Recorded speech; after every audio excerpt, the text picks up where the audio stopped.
По неочекуваниот пораз од Нексе во првиот надпревар на домашен терен, еве, се враќате на победнички патеки во ЕХФ купот. Што беше причината, еве, како Тата Бања го доби овој дуел? Pa da, eto, ta prva utakmica je zaista bila zaista teška.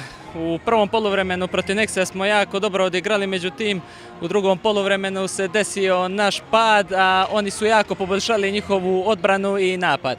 Međutim, eto, ta jedna lopta je odlučivala na kraju da oni odnesu te bodove iz Đera. Međutim, danas smo odigrali dosta kolektivnije i bolje, strpljivije, što je najvažnije.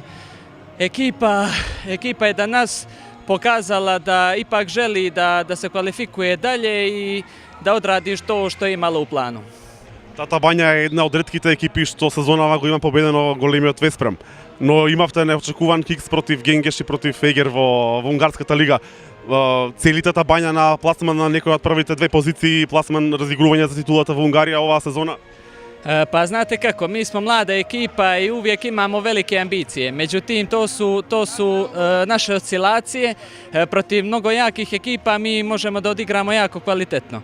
Međutim, onda dođe do blagog opuštanja i zbog toga dođe do toga kiksa. Međutim, mislim da ove sezone možda je teško da napadnemo to drugo mjesto, ali daćemo sve od sebe, želimo velike pobjede i želimo što bolji plasman u Mađarskoj ligi.